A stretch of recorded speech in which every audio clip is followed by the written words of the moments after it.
Hi friends, today we are going to discuss about ratio and proportions. The related sum solve பண்ணலாம். First one, what is the ratio whose terms differ by 40 and the measure of which is 2/7? இந்த கொஸ்டின்ல பார்த்தீங்கன்னா என்ன find பண்ணணும்னா ratio find பண்ணணும்.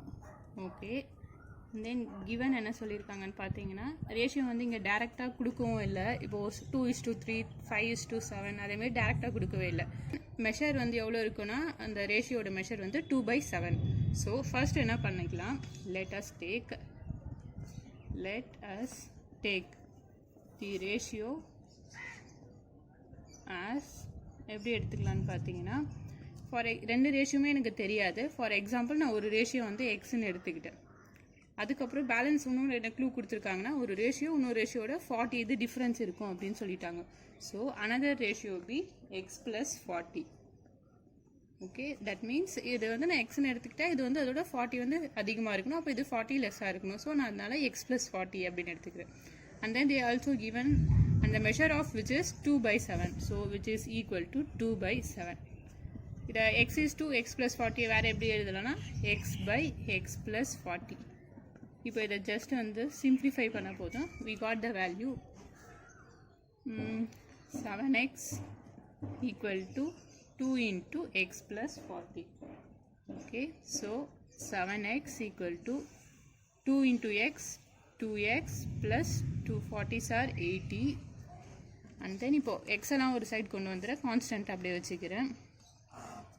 So 7x minus 2x equal to 80, which is 5x equal to 80, and then x equal to 80/5. இதை cancel பண்ணிங்கன்னா we got 5 1s are 5 16s are. So we find x equal to 60. Okay, இப்போ வந்து இந்த find பண்ண X வேல்யூவை இங்கே substitute பண்ணால் நம்மளுக்கு ரேஷியோ ஈஸியாக ஃபைண்ட் பண்ணிடலாம். ஸோ இந்த எக்ஸ் வேல்யூவை நான் இதை சப்ஸ்டியூட் பண்ண போகிறேன் எக்ஸ். ஸோ வி காட் இப்போ எக்ஸுக்கு பதிலாக இங்கே நான் 16 சப்ஸ்டியூட் பண்ணுறேன். அப்போது 16 is 2.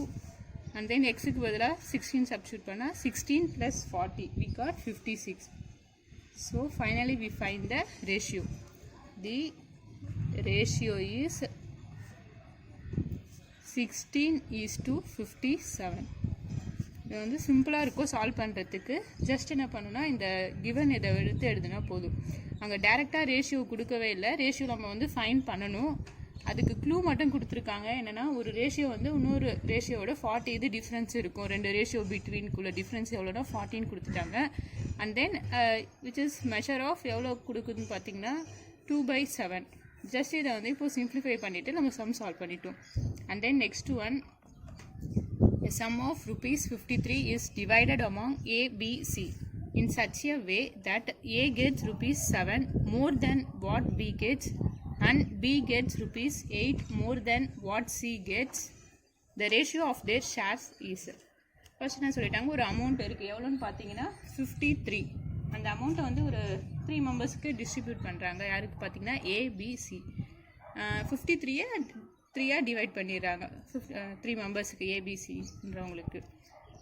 வேறு என்ன சொல்லியிருக்காங்கன்னு பார்த்தீங்கன்னா in such a way that ஏ வந்து பியை விட ₹7 மோர் தென் கொடுக்குறாங்க, பிஓவுக்கு வந்து சியை விட ₹8 மோர் தென் கொடுக்குறாங்க. பட் எவ்வளோ கொடுக்குறாங்கன்ட்டு டேரெக்டாக மென்ஷன் பண்ணலை. ஃபைனலாக என்ன சொல்கிறாங்கன்னா என்ன ஃபைன் பண்ணோன்னா ratio of their shares is, அவங்களோட ஷேரோட ரேஷியோ எவ்வளோ அதை ஃபைன் பண்ணணும். ஸோ நம்ம என்ன பண்ணான்னு பார்த்தீங்கன்னா அமௌண்ட் எவ்வளோ கொடுத்துருக்காங்கன்னா 53. டோட்டலாக சம் எவ்வளோனா சம் ஆஃப் அமௌண்ட் எவ்வளோனா ₹53 கொடுத்துருக்காங்க. இதை வந்து யார் யாருக்கு டிவைட் பண்ணுறாங்கன்னா ABC. And then the also given the clue, A வந்து பியை விட ₹7 அதிகம், பி வந்து சியை விட ₹8 அதிகம். சிஎஃப்க்கு எதுவுமே கொடுக்கல க்ளூ. ஸோ நம்ம என்ன பண்ணிக்கலாம்னா சியை வந்து நான் எக்ஸ்ன்னு எடுத்துக்கிறேன். சப்போஸ் சி கேட்ஸ் எவ்வளோ அமௌண்ட்டுன்னு எதுவுமே டேரெக்டாக கொடுக்கல, அதனால் நான் எடுத்துக்கிறேன் ₹X அமௌண்ட்டு சி வந்து சப்போஸ் கொடுக்குறாங்க அப்படின்னு வச்சுக்கலாம். ஓகே, தென் பி எவ்வளோ வாங்கும் பார்த்தீங்கன்னா பி கேட்ஸ் ₹. சியை விட பி வந்து ₹8 அதிகமாக வாங்குது. சி வந்து எக்ஸ்ன்னு எடுத்துக்கிட்டோம். அப்போது x + 8 யார் வாங்குவானா பி. அண்ட் தென் ஏ எவ்வளோ கிடைக்குன்னு பார்த்தீங்கன்னா ஏ வந்து பியை விட 7 rupees அதிகம். ஸோ ஏ கேட்ஸ் பியை விட 7 rupees அதிகம். அப்போ பியோட அமௌண்ட்டு எக்ஸ் ப்ளஸ் 8 ப்ளஸ் 7. அப்போது ஸோ விச் இஸ் ஏக்கு எவ்வளோ கிடைக்குன்னு பார்த்தீங்கன்னா எக்ஸ் ப்ளஸ் 8 + 7 15. ஓகே, அங்கே அமௌண்ட் எவ்வளோ சிக்கு கிடைக்கும் பிக்கு கிடைக்கும் டேரெக்டாகவே கொடுக்கல, இன்டெரக்டாக ஒன்று வந்து இன்னொன்றத்தோட இவ்வளோ அதிகம் அப்படின்னு கொடுத்துருக்கனால இனிஷியலாக சிக்கு வந்து எதுவுமே கொடுக்கறனால எக்ஸ்ன்னு எடுத்துக்கிட்டோம். பி வந்து சியை விட 8 rupees அதிகம், ஏ வந்து பியை விட 7 rupees அதிகம்னு சொன்னதால் இந்த ஃபார்மேட்டில் ஃபஸ்ட்டு எழுதிட்டோம். அண்ட் தென் இப்போ என்ன பண்ணலாம், இப்போ எல்லாத்தோட அமௌண்ட் எவ்வளோ கிடைக்குதுன்னு தெரிஞ்சிடுச்சு. சிக்கு வந்து பார்த்தீங்கன்னா எக்ஸ் ப்ளஸ் பிக்கு வந்து எக்ஸ் ப்ளஸ் 8 ப்ளஸ் ஏக்கு பார்த்தீங்கன்னா எக்ஸ் ப்ளஸ் 15. இந்த வேல்யூ வந்து C, this B, and then finally இது 8. இதுக்கு பிரித்து கொடுத்துருவாங்க. Total amount which is equal டுன்னு சொல்லிட்டாங்க 53. So which is equal to 53. இப்போ இதை ஜஸ்ட் சிம்பிளிஃபை பண்ணி எக்ஸ் வேல்யூ கண்டுபிடிச்சிடலாம். X plus x plus x which is 3x plus 15 + 8 we got 23 equal to 53. And then இப்போ x மட்டும் ஃபைண்ட் பண்ணோன்னா இந்த சைடு வச்சுக்கிறேன். 23 இந்த சைடு வச்சுட்டா 53 minus 23 we got 3x equal to 30. And then finally x equal to 30/3 and then x equal to 10. இப்போ வந்து நம்மளுக்கு the ratio of the shares ratio find பண்ணணும். அப்போ இதை என்ன பண்ணால் எடுத்துகிட்டு போய் இங்கே சப்ஸ்டியூட் பண்ணால் போதும். இந்த எக்ஸோட வேல்யூவில் சப்ஸ்டியூட் பண்ணால் ஏபிசி ரேஷியோ என்னன்ட்டு ஈஸியாக ஃபைண்ட் பண்ணிடலாம். ஸோ ஃபர்ஸ்ட் பார்த்தீங்கன்னா ஏக்கு நான் சப்ஸ்டியூட் பண்ணுறேன். ஏ ஈக்குவல் டு என்னென்னா எக்ஸ் ப்ளஸ் 15 இருக்குது, எக்ஸ் ப்ளஸ் 15. இப்போ தான் நம்ம வந்து எக்ஸ் வேல்யூ ஃபைண்ட் பண்ணோம் விச் இஸ் 10. அதை எடுத்து இங்கே சப்ஸ்டியூட் பண்ணால் 10 + 15. So we got A equal to 25. Okay, and then பிக்கு பார்த்தீங்கன்னா என்னென்னு எடுத்துக்கிட்டோம் x plus 8. b equal to x plus 8. So x oda value 10 in find பண்ணோம். 10 plus 8 we got b equal to 18. Finally c க்கு என்ன எடுத்துக்கிட்டோம்னு பார்த்தீங்கன்னா x ன்னு எடுத்துக்கிட்டோம். So c equal to x. So c equal to x oda value 10. That's it. So finally the ratio of the shares is 25:18:10. a is to b is to c which is 25:18:10. இந்த சம்மில் ஈஸியாக find பண்ணிடலாம். First வந்து total amount 53, அதை வந்து 3 மெம்பர்ஸ்க்கு divide பண்ணி கொடுக்குறாங்க. யாராவது பார்த்தீங்கன்னா ஏபிசி எவ்வளோ அமௌண்ட் இண்டிவிஜுவலாக கொடுக்குறாங்கன்னு டேரெக்டாக சொல்லாமல் விச் இஸ் மோர் தென் 7, ஒன்று வந்து இன்னொரு 7 rupees அதிகமாக கொடுக்குறாங்க. பி வந்து சியை விட 8 rupees அதிகமாக கொடுத்துருக்காங்க அப்படின்ட்டு கொடுத்துருக்காங்க. ஸோ அதை வந்து ஒரு ஈக்குவேஷன் மாதிரி ஃபார்ம் பண்ணிவிட்டு எக்ஸ் வேல்யூ ஃபைண்ட் பண்ணிவிட்டு ஃபைனலாக அதை எடுத்துகிட்டு போய் சப்ஸ்டியூட் பண்ணால் நம்மளுக்கு individual ratio of ABC we got. And then next one, third one, a certain amount was divided A and B are in the ratio 4:3. If B's share was rupees 4,800, the total amount was. In this question given ஏதோ ஒரு அமௌண்ட்டை வந்து A and B வந்து 2% share பண்ணியிருக்காங்க. ஒரு amount இருக்குது, அந்த அமௌண்ட்டை 2% ஷேர்னு பார்த்தீங்கன்னா ஏ அண்ட் பி 2 பேரும் ஷேர் பண்ணிக்கிறாங்க. எந்த ரேஷியோ வந்து அவங்களே கொடுத்துட்டாங்க பார்த்தீங்கன்னா 4:3. ரேஷியோ வந்து 4:3. இந்த ரேஷியோவில் 2 பேரும் வந்து ஷேர் பண்ணிக்கிறாங்க. If B share was rupees 4,800, ஃபைனலாக வந்து பிக்கு வந்து எவ்வளோ ஷேர் வருதுன்னு பார்த்தீங்கன்னா இது வந்து share 4,800. The total amount was, இனிஷியலாக அந்த அமௌண்ட் எவ்வளோ இருந்திருக்கும், அதுக்கப்புறம் ஏவும் பியும் வந்து 4:3ல் ஒரு அமௌண்ட் இனிஷியலாக ஒரு அமௌண்ட் இருந்திருக்கும். ஃபார் எக்ஸாம்பிள் 1000 வச்சுக்கோங்க. அதுக்கப்புறம் அந்த 1000 வந்து ஏவும் பியும் வந்து 4:3 ரேஷியோவில் ஸ்ப்ளிட் பண்ணி எடுத்துக்கிறாங்க. பிக்கு அப்போது ஷேர் எவ்வளோ கிடைக்குதுன்னா 4:800. நம்மளுக்கு இப்போ 1000 ஜஸ்ட் நம்மளாக தான் எடுத்துக்கிட்டோம். ஸோ அந்த அமௌண்ட்டு தான் ஃபைன் பண்ணுவோம், இனிஷியலாக அந்த அமௌண்ட் எவ்வளோ இருந்திருக்குன்ட்டு. இந்த மாதிரி சம்ஸ் கேட்டால் எப்படி சால்வ் பண்ணணுன்னு பார்த்தீங்கன்னா ஃபர்ஸ்ட் ஒன் ஈஸியாக ஞாபகம் வச்சுன்னா first total share divided by, இங்கே பார்த்தீங்கன்னா பியோட டேட்டா தான் கொடுத்துருக்காங்க, பியோட ஷேர் தான் இவ்வளோ அப்படின்னு கொடுத்துட்டாங்க. So B's ratio into B ரிலேட்டடாக வேறு ஏதாச்சும் டேட்டா கொடுத்தா அதை போடணும். சப்போஸ் ஏ ரிலேட்டடாக டேட்டா ஏ வந்தால் இவ்வளோ ஷேர் அப்படின்னு கொடுத்தனால நம்ம இந்த இடத்துல ஏ போடுவோம். பட் இங்கே பார்த்தீங்கன்னா பிக்கு மட்டும்தான் கொடுத்துருக்காங்க 4800 அந்த அமௌண்ட்டு. ஸோ அதனால் நம்ம வந்து பீஸ் ரேஷியோ இன்ட்டு பீஸ் ரிலேட்டடாக ஏதாச்சும் டேட்டா கொடுத்தா போடணும். Okay, so now we have to find total ratio. Total ratio என்னென்னா இதுதான் ரேஷியோ 4:3. அப்போ டோட்டல் ரேஷியோனா 4 + 3 we got 7 டிவைடட் பை அதில் பீஸ் ரேஷியோ எவ்வளோன்னு பாருங்கள் 3. இது ஏ இது பி, பிக்கு பார்த்தீங்கன்னா 3 இருக்குது. டிவைடட் பை 3 இன்ட்டு பி ரிலேட்டடாக வேறு என்ன கொடுத்துருக்காங்க, பியோட ஷேர் அமௌண்ட் எவ்வளோ லாஸ்ட்டாக வந்திருக்குன்னா 4800. அதை எடுத்து இங்கே சப்ஸ்டிட் பண்ணுறோம். Finally we got the amount. So இதை ஜஸ்ட் இதை கேன்சல் பண்ணால் போதும். 4800 3 1s are balance 1 6 are 0 0. So 7 into 1600 we got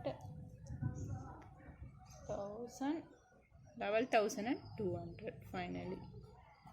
So the total amount எவ்வளோன்னு பார்த்தீங்கன்னா இனிஷியலாக எவ்வளோ இருந்திருக்குன்னா 11,200. அதுதான் வந்து ஏவும் பியும் வந்து ஷேர் பண்ணிக்கிறாங்க 4:3 ரேஷியோவில்.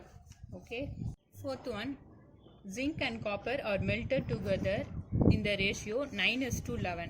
What is the weight of melted mixture if 28.8 kg of zinc has been consumed in it? இந்த சம்மும் ப்ரீவியஸ் சம்மும் வந்து சேம் மாடல் தான், அதே ஃபார்மேட் தான் ஃபாலோ பண்ணி சால்வ் பண்ண போகிறோம். என்ன சொல்கிறாங்கன்னு பார்த்தீங்கன்னா ஜிங்க் காப்பர் இது ரெண்டுத்தையும் வந்து மெல்ட் பண்ணுறாங்க. மெல்ட் பண்ணால் எவ்வளோ ரேஷியோ வருதுன்னு பார்த்தீங்கன்னா 9:11. கிவன் இது யாருன்னா ஜிங்க் காப்பர் இருக்காங்க. இது ரெண்டுத்தையும் மெல்ட் பண்ணால் எவ்வளோ ரேஷியோ வருதுன்னா 9:11. ஸோ ஜிங்க் வந்து எவ்வளோ ரேஷியோனா 9, காப்பர் வந்து 11. மெல்ட் பண்ணும்போது இந்த ரேஷியோவில் ஜிங்க்கும் காப்பரும் இருக்குது. So what is the weight of melted mixture if 28.8 kg of zinc has been consumed in it? So அந்த மெல்ட் பண்ண மிக்சரோட வெயிட் எவ்வளவு அது ஃபைன் பண்ணணும். Weight of the mixer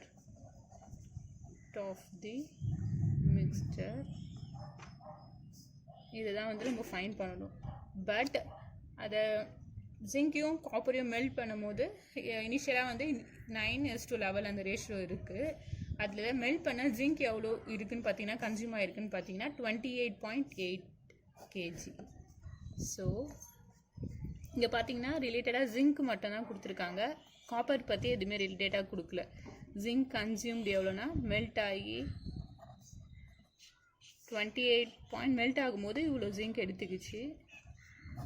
okay, அதே இங்கே மேலே பார்த்த மெத்தட் தான் இங்கேயும் யூஸ் பண்ண போகிறோம். இந்த இடத்துல பார்த்தீங்கன்னா டோட்டல் ஷேரா இப்போ இங்கே என்ன எடுத்துக்கிறோன்னு பார்த்தீங்கன்னா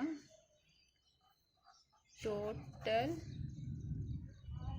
ஷேருன்னு எடுத்துக்கிட்டோம். இந்த இடத்துல வந்து மிக்சர் எடுத்துக்கிறோம். அதான் டோட்டல் மிக்சர்.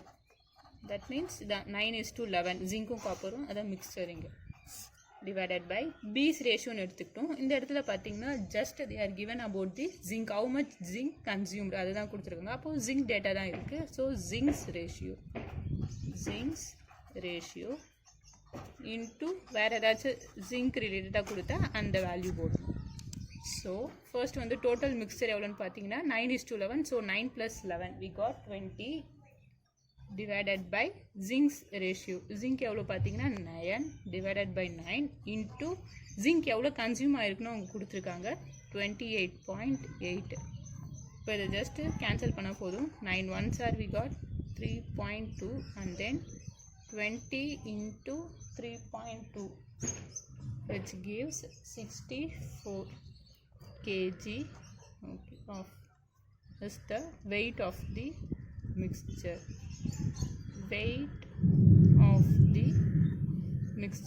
ஓகே, இந்த மாடல் எப்போ அப்ளை பண்ணணும்னு பார்த்தீங்கன்னா ஒன்று வந்து டோட்டல் அமௌண்ட் ஃபைன் பண்ண சொல்லும் போது இல்லை டோட்டல் மிக்சரோட வெயிட் அதை டோட்டல் ஃபைன் பண்ணும்போது இந்த மாடல் யூஸ் பண்ணுவோம். மேலே வந்து பார்த்தீங்கன்னா டோட்டல் ஷேர் இருந்தால் அது இல்லைனா மிக்சர் இருந்தால் டோட்டல் மிக்சர் அந்த ரெண்டு காம்பவுண்டும் ஆட் பண்ணி மேலே போடணும். டிவைடட் பை எது ரிலேட்டடாக டேட்டா கொடுத்துருக்காங்களோ அதுக்கு ரேஷியோ போடணும்.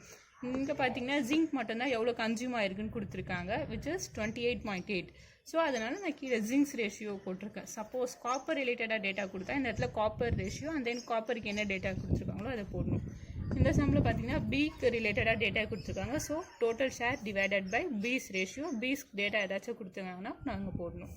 Okay, and then next one இந்த சம் பார்த்தீங்கன்னா லாஸ்ட் கிளாஸ் பேலன்ஸ் 5 சம் தான் சால்வ் பண்ணோம். அதோட continuation. If a is to b equal to 3 is to 4, the value of 2a plus 3b is to 3a plus 4b.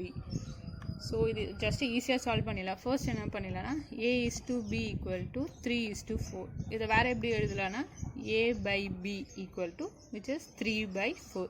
So ஏவோட value 3, பியோட value 4. அதை எடுத்துகிட்டு இந்த இதில் சப்ஸ்டியூட் பண்ணால் போதும் நம்மளுக்கு we find the value. First 2a plus 3b is to 3a plus 4b. இதை நம்ம டேரெக்டாக என்ன பண்ணால் நான் டிவைட்லேயே அப்படியே போட்டு எழுதிட்டேன். ரேஷியோவில் இருந்தால் நம்ம டிவைட் சிம்பிள் போட்டு எழுதலாம். ஓகே, இப்போ ஜஸ்ட் வந்து ஏக்கு பதிலாக நான் 3யும் பிக்கு பதிலாக 4ம் சப்ஸ்டியூட் பண்ணால் இந்த ஈக்குவேஷனோட வேல்யூ ஃபைண்ட் பண்ணிடலாம். ஸோ 2 into 3 plus 3 into பியோட வேல்யூ 4 divided by திருப்பியும் 3 into ஏவோட வேல்யூ 3 plus 4 into பியோட value 4. So 2 3s are 6 plus 3 4s are 12 divided by 3 3s are 9 plus 16 which is 18 divided by 25. So finally we got 18 is to 25. 2a plus 3b is to 3a plus 4b. அதோட ratio எவ்வளோ வரும்னு பார்த்தீங்கன்னா 18 is to 25. இங்கே இனிஷியலாக வந்து கொடுத்துட்டாங்க a is to b வந்து 3 is to 4. So a by b வந்து 3 by 4 நம்ம எடுத்துக்கிட்டோம். ஸோ ஏவோட வேல்யூ பியோட வேல்யூ நம்மளுக்கு தெரியும். ஜஸ்ட் இந்த ஈக்குவேஷன் அப்படியே சப்ஸ்டியூட் பண்ணால் நம்மளுக்கு இதோட ரேஷியோ எவ்வளோ வந்திருக்கு அப்படின்னு ஃபைண்ட் பண்ணிடலாம். we got 18 is to 25. and then 7th one, find the fourth proportional to 5 8 15. Mostly இது வந்து இம்பார்ட்டன்ட் சம்ஸ் கேட்பாங்க. எப்படின்னா தேர்ட் ப்ரொபோஷனல், செகண்ட் ப்ரொபோஷனல், இல்லை ஃபர்ஸ்ட் ப்ரொபோஷனல் அப்படின்னு கேட்பாங்க. அந்த means and extremes concepts use பண்ணி தான் which is a is to b is to as c is to d. So இதை நம்ம a by b ப்ரீவியஸாகவே பார்த்தது தான் c by d and then ஏயும் டியும் மல்டிப்ளை பண்ணணும் and then b into c. இந்த same concept இங்கேயும் அப்ளை பண்ண போகிறோம். அங்கே கொடுத்துருக்கிறது பார்த்தீங்கன்னா 5 is to 8 is to as 15 is to இந்த fourth proportional which is D. இதுதான் வந்து ஃபோர்த் ப்ரொபோஷனல். இது சினா தேர்ட் ப்ரொபோஷனல், பினா செகண்ட், ஏனா ஃபர்ஸ்ட் ப்ரொபோஷனல். இப்போ நம்ம ஃபோர்த் ப்ரொபோஷனல் தான் ஃபைண்ட் பண்ணோம். ஸோ அதுக்கு பதிலாக நான் டிக்கு பதிலாக அதை ரீப்ளேஸ் பண்ணி எக்ஸ்ன்னு போட்டுக்கிட்டு இந்த வேல்யூ ஃபைண்ட் பண்ணோம். தென் இதையும் மல்டிப்ளை பண்ணோம் which is 5x equal to 15 into 8 which is 5x equal to 0 4 12 120. And then x equal to 120 divided by 5 where x is 5 2s are 10 balanced 4s are where x is 24. So we find the fourth proportional which is 24. So d value வந்து நமக்கு 24 ஃபைனலாக கிடைச்சிருச்சு. Okay guys, thank you.